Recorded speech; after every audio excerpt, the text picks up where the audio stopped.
যখন একজন সাধারণ চোর প্রাচীন রহস্যের সাথে সংঘর্ষে লিপ্ত হয় এবং সেই যুদ্ধের অংশ হয়ে ওঠে যেখানে সমগ্র মানবজাতির ভবিষ্যৎ হুমকির মুখে, তখন একজন সাধারণ চোর বা সাধারণ মানুষ কিভাবে নিজেই একটি বিধ্বংসী অস্ত্রে পরিণত হয়। তাই বন্ধুরা, আসুন জেনে নেই সম্প্রতি মুক্তি পাওয়া মিরাই ছবিটির মিরাইয়ের শক্তি, যা ইতিহাসকে নতুন মোড় দিতে চলছে। তাই দেরি না করে এখন মূল কাহিনীতে আসা যাক। ছবিটি শুরু হয় খ্রিস্টপূর্ব 250 সালে, যেখানে আমাদের বলা হয়েছিল যে ইতিহাস কেবল কাগজের মধ্যেই নয়, বরং বিভিন্ন রহস্যের মধ্যেও লুকিয়ে থাকে। সম্রাট অশোক এমন একটি সিদ্ধান্ত নিয়েছিলেন যা আসন্ন শতাব্দীগুলোকে নাড়িয়ে দিয়েছিল। কালীযুগের পরে যখন পৃথিবী রক্তে লাল হয়ে গিয়েছিল, তখন অশোক হিংসা ত্যাগ করেছিলেন। কিন্তু তিনি আরও একটি কাজ করেছিলেন।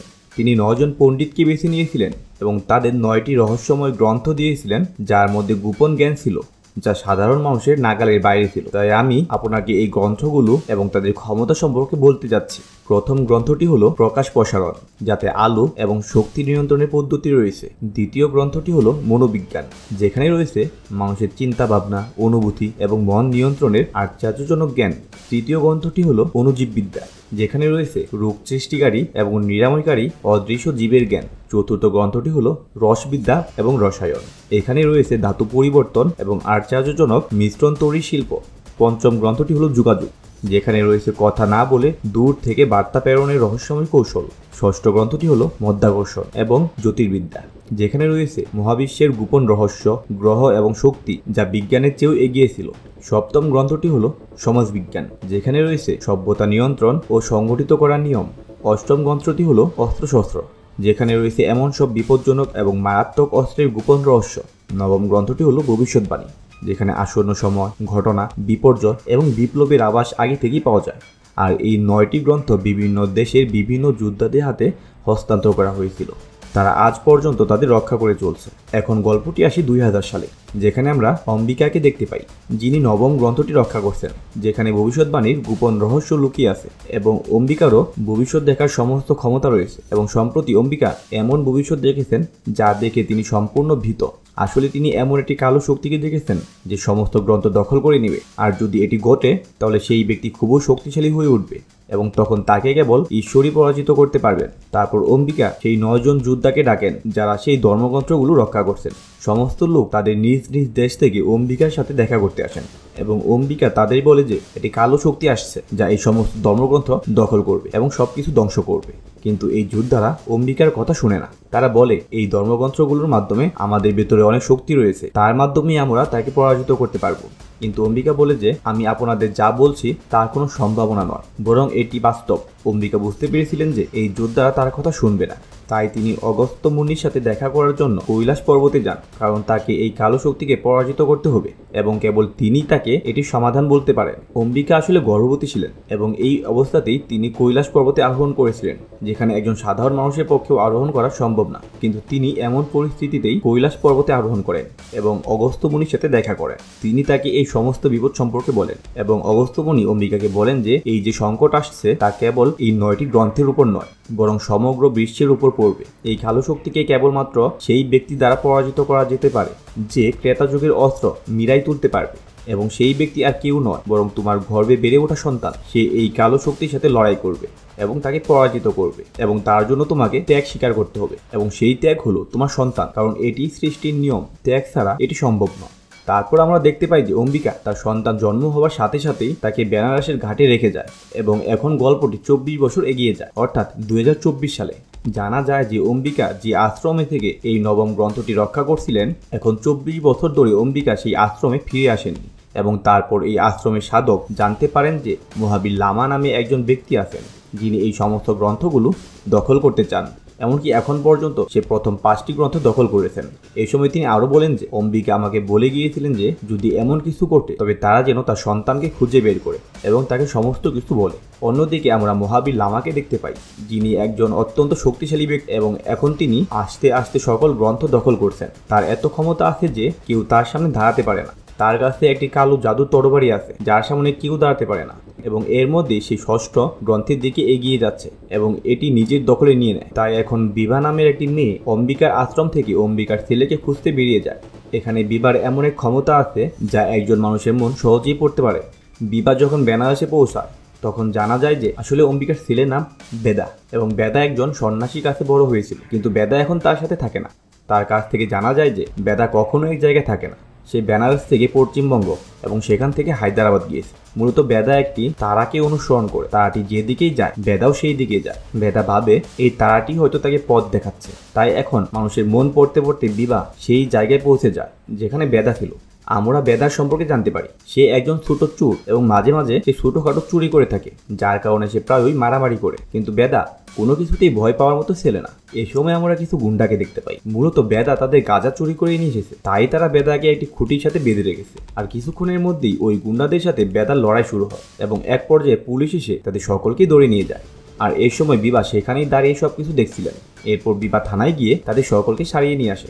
এই সময় বিভা বেদার মন পড়ার চেষ্টা করছিল, কিন্তু সে বেদার মন পড়তে পারছিল না। বিভার সাথে এই প্রথমবার এমনটি হলো যে সে কারো মন পড়তে অক্ষম হচ্ছে। এখানে বিভা বেদাকে বলার চেষ্টা করে যে তুমি কোনো সাধারণ মানুষ নও, তুমি একজন যোদ্ধা যার জন্ম হয়েছে একটি বিরাট দুর্যোগের বিরুদ্ধে লড়াই করার জন্য। কিন্তু বেদা তার কথা মানতে চায় না। আর এখন অন্যদিকে আমরা মহাবীর লামাকে দেখি, যিনি সপ্তম গ্রন্থ সম্পর্কে জানতে পেরেছে। যখন সে সপ্তম গ্রন্থ সম্পর্কে জানতে পারে, সে সাথে সাথে সেই স্থানে পৌঁছায় এবং সেখানকার সকলের সাথে এক ভয়ঙ্কর যুদ্ধে জড়িয়ে পড়েন। কিন্তু কেউ মহাবীর লামার সামনে টিকে থাকতে পারে না। সে একে একে সবাইকে হত্যা করে এবং একটি পর্যায়ে গ্রন্থটি দখল করে নেয় এবং ওই গ্রন্থের সকল শক্তি নিজের মধ্যে নিয়ে নেয়। আর এভাবেই মহাবীর লামা অত্যন্ত শক্তিশালী হয়ে উঠেছে। অন্যদিকে আমরা দেখতে পাই যে বেদা কোথাও না কোথাও বিভাকে পছন্দ করতে শুরু করেছিল। এই সময় বেদা বিভাকে খুঁজতে খুঁজতে একটি পতিতালয়ে পৌঁছায়। বিভাকে পতিতালয়ে দেখে সে খুবই অবাক হয়, কিন্তু বিভা মূলত এই পতিতালয়ে আত্মগোপনে ছিল, কেননা মহাবীর লামার কিছু লোক তাকে মারার জন্য খুঁজছে। এই সময় একটি কবুতরের মাধ্যমে বিভার কাছে খবর পৌঁছানো হয় যে মহাবীর লামা সপ্তম গ্রন্থটিও নিজের দখলে নিয়ে নিয়েছে, তাই সে যেন তাড়াতাড়ি বেদাকে যুদ্ধের জন্য প্রস্তুত করে। আর এদিকে পুলিশ বিভার রুমে একটি ট্র্যাকার লাগিয়ে রেখেছিল, যার মাধ্যমে পুলিশ তাদের সকল কথা শুনতে পারে। বেদা বিভার সাথে সময় কাটাতে চেয়েছিল, কিন্তু বিভা সর্বদা তাকে বলে যে সে একজন যোদ্ধা এবং তার জন্ম হয়েছে যুদ্ধ করার জন্য। বিভা তাকে আরো বলে যে জন্ম থেকে আজ পর্যন্ত তুমি যত খারাপ কাজ করেছো তা আসলে খারাপ কাজ ছিল না, সেগুলো ভালো কাজ ছিল, যার মাধ্যমে তুমি নিজের অজান্তেই মানুষের উপকার করে গিয়েছো। বিভা বেদাকে বলে তুমি যে এই গাড়িটি চুরি করেছো, যদি তুমি তা চুরি না করতে তাহলে গাড়িটির দুর্ঘটনা ঘটাতো। তুমি যে বাসটি চুরি করেছো তা খাদে পড়ে যেত। তুমি একটি বিশেষ উদ্দেশ্যে জন্মেছো এবং শুধুমাত্র তোমার শক্তির মাধ্যমে আমরা মিরাইতে পৌঁছাতে পারি। এবং এখানে বিভা বেদাকে সেই রাক্ষসী শক্তি সম্পর্কেও বলে, যা সবাইকে ধ্বংস করে দিতে চায়। এই সময় সে আরো বলে যে সেই শক্তিকে চিনতে হলে তোমাকে একটি বিশেষ ভঙ্গি ধারণ করতে হবে, যাকে অভ্যন্তরীণ ভঙ্গি বলা হয়। বেদা যখন সেই অভ্যন্তরীণ ভঙ্গিতে চলে যায় তখন সে তার মায়ের কথা শুনতে পারে। বেদা যখন গর্ভে ছিল তখন বেদার মা তার সাথে কথা বলেছিলেন। মা বলেছিলেন যে আমরা অবশ্যই আলাদা হচ্ছি, কিন্তু আমরা সব সময় একসাথে থাকবো এবং আবার দেখা করব। তোমার প্রথম লক্ষ্য হলো মিরাইতে পৌঁছানো এবং আমরা শীঘ্রই যন্ত্রভবনে দেখা করব। এই কথা শোনার পর বেদার চোখ খুলে যায়। তার চোখে জল ছিল এবং নাক দিয়ে রক্ত ঝরছিল। সে বুঝতে পারছিল যে বিভা এখন পর্যন্ত তাকে যা বলেছে তা সম্পূর্ণ সত্য এবং এখন তাকে বিবার দেখানো পথ অনুসরণ করতে হবে। এবং অন্যদিকে আমরা মহাবীর লামাকে দেখতে পাই, যিনি অষ্টম গ্রন্থ সম্পর্কে জানতে পেরেছেন। সেই গ্রন্থের সবচেয়ে বড় বিশেষত্ব হলো অস্ত্র। গ্রন্থটি যাদের কাছে ছিল সেই লোকদের খুব বিশেষ কিছু অস্ত্র ছিল, যা দিয়ে তারা মহাবীর লামার সাথে যুদ্ধ করে। কিন্তু মহাবীর লামার এখন 7টি গ্রন্থের ক্ষমতা ছিল, যার কারণে সে এই সমস্ত অস্ত্র ধ্বংস করে এবং সবাইকে হত্যা করে এবং অবশেষে অষ্টম গ্রন্থটি দখল করে নেয়। এখন মহাবীর লামা কেবল একটি গ্রন্থ খুঁজছেন, যার মাধ্যমে ভবিষ্যৎ দেখা যায়। মহাবীর লামা সেই নবম গ্রন্থটি খুঁজে বের করার দায়িত্ব দেন তার দলের একজনকে, যার নাম যুগ। মূলত যুগ 10 বছর ধরে যোগী মুনি হিসাবে বসবাস করছিলেন, যাতে তিনি অম্বিকার আশ্রমে পৌঁছাতে পারেন। যোগী আশ্রমে পৌঁছানোর সাথে সাথেই সে সেখানকার সমস্ত ঋষি ও লোকদের হত্যা করে, কারণ সে যে কোনো মূল্যেই বইটি পেতে চেয়েছিল। অন্যদিকে বিভা জানতে পারে যে আশ্রম সম্পূর্ণরূপে ধ্বংস হয়ে গেছে এবং তার কাছের সমস্ত লোককে হত্যা করা হয়েছে। এখন বিভার জীবনে বেদা ছাড়া আর কেউ নেই যাকে সে নিজের বলতে পারে। কিন্তু এখন যোগ বিভা সম্পর্কে জানতে পেরে গেছে বিভা কোথায় আছে। এই সময় যুগ বিভাকে মারতে তার লোকেশনে পৌঁছায় এবং সেই সাথে বিভাকে ধরতে সেখানে কিছু পুলিশও গিয়েছিল। এই সময় বিভা যুগের উপস্থিতি টের পেয়ে পালাতে চেষ্টা করে, আর যুগ মুখোমুখি হয় পুলিশ দলের। সে একা সেখানে থাকা সকল পুরুষকে মারতে শুরু করে। অপরদিকে বিভা পৌঁছে যায় বেদার কাছে, আর কিছুক্ষণের মধ্যে যুগও সেখানে তার দলবল নিয়ে পৌঁছে যায়। কিন্তু বেদা তার সামনে দাঁড়িয়েছিল। বেদা এখানে যুগের সকল লোকের সাথে লড়াই করে, অনেককেই মারধর করে, কিন্তু সে যুগকে পরাজিত করতে পারেনি, কারণ যুগ খুবই শক্তিশালী। তারপর যুগ বেদাকে আহত করে এবং বিবাহকে নিয়ে চলে যায়। এখন বিবাহ চলে যাওয়ার পর মিরাইতে পৌঁছানোর জন্য বেদার কাছে শুধু একটি উপায় ছিল, আর তা ছিল অভ্যন্তরীণ ভঙ্গি। যখনই বেদা অভ্যন্তরীণ ভঙ্গিতে বসে তার মা অম্বিকা তাকে পথ দেখান। অগস্ত্য মুনি অম্বিকাকে বলেছিলেন যে যখন বেদা তার লক্ষ্য চিহ্নিত করবে তখন তার বুকে একটি চিহ্ন তৈরি হবে যা তাকে অন্য সকলের থেকে আলাদা করে তুলবে। এই সময় আমরা বেদার বুকে একটি চিহ্ন তৈরি হতে দেখি, যা আসলে একটি মানচিত্র ছিল। সেই মানচিত্র ব্যবহার করে বেদা মিরাইতে পৌঁছানোর পথ খুঁজে পায়। বেদা এখান থেকে ভারতের শেষ গ্রাম এবং সেখান থেকে কৈলাস পর্বতের দিকে রওনা দেয়। কিন্তু এখানকার লোকেরা বেদাকে বলে যে গত 300 বছরে যারা ওই বিন্দু অতিক্রম করেছে তারা কেউ আর কখনো ফিরে আসেনি। কিন্তু বেদা তাদের কথা শুনে না। সে একা এগিয়ে যায় এবং কৈলাস পর্বতের খুব কাছাকাছি পৌঁছে যায়। কিন্তু চলতে চলতে বেদা অনেক দুর্বল হয়ে পড়েছিল। তারপরেও সে এগিয়ে যাচ্ছিল এবং অবশেষে সে মিরাইতে গিয়ে পৌঁছায়। কিন্তু যখনই সে মিরাইয়ের কাছে যাচ্ছিল তখন হঠাৎ বিশাল বড় এক পাখি তাকে আক্রমণ করে। পাখিটির নাম ছিল জটায়ু। মূলত জটায়ু বছরের পর বছর ধরে মিরাইকে রক্ষা করে আসছে, তাই এখন জটায়ু এখানে বেদাকে থামানোর অনেক চেষ্টা করছিল। কিন্তু বেদাকে আগেই বলা হয়েছিল যে সে যেন জটায়ুকে হত্যা না করে, তাকে কেবল তার কপালে স্পর্শ করতে হবে, যাতে সে বুঝতে পারে বিদা এখানে একটি উদ্দেশ্য নিয়ে এসেছে। এরপর বিদা জটায়ু এর কপালে স্পর্শ করলে সে তার বশে চলে আসে এবং শেষ পর্যন্ত বেদা সেই অস্ত্রটি পায়। কিন্তু যতক্ষণ না বেদা এই অস্ত্র সম্পর্কে জানতে পারে ততক্ষণ সে কেবল একটি লাঠির মতো। কিন্তু যখন বেদা সেই স্থান থেকে ফিরে আসে মানুষ তাকে দেবতার মতো পূজা করতে শুরু করে, কারণ গত 300 বছর পর কেউ সেখান থেকে ফিরে এসেছে অক্ষত অবস্থায়। এবং তারপর এই গ্রামেই বেদার অগস্ত্য মুনির সঙ্গে দেখা হয়। বেদা দেখতে পায় অগস্ত্য মুনি এক হাতে একটি বিশাল গাছ ধরে আছে, যা কোনো সাধারণ মানুষের পক্ষে সম্ভব নয়। তার এই শক্তি দেখে বেদা অবাক হয়ে যায়। বেদা জানতে চায় সে এত শক্তি কোথায় পেল। অগস্ত্য মুনি বলে, তা তুমি বুঝতে পারবে না, এটা তোমার মা ভালো করেই জানে। বেদা তখন অবাক হয়ে অগস্ত্য মুনিকে তার মা সম্পর্কে বেশ কিছু প্রশ্ন করে। এরপর তাদের মধ্যে বেশ কিছু কথা হওয়ার পর অগস্ত্য মুনি তাকে বলে, তুমি আমাকে এজে বলে ডেকো। তারপর অগস্ত্য মুনি এখানে বেদাকে অনেক কিছুই বলেন। তিনি এই অস্ত্র সম্পর্কে এবং ক্রেতা যুগের রামায়ণ সম্পর্কেও অনেক কিছু বলেন, যা পরবর্তীতে বেদার জন্য কার্যকর হতে চলছে। অগস্ত্য বলেন যে এই অস্ত্রটি কেবল তখনই তোমাকে সাহায্য করবে যখন তুমি এটিকে তোমার লক্ষ্য সম্পর্কে বলবে, এবং এটিকে সেই স্থানে নিয়ে যেতে হবে যেখানে শ্রীরাম প্রথমবারের মতো অস্ত্র তুলেছিলেন। অন্যদিকে আমরা দেখতে পাই বিবা মহাবীর লামার দখলে ছিল। মহাবীর লামা এখানে বিবাকে তার অতীতে গল্প বলেন। তিনি বলেন যে যখন আমি ছোট ছিলাম তখন লোকেরা আমার উপর অনেক অবিচার করত। শৈশবে গ্রামের লোকেরা আমাকে অনেক নির্যাতন করত।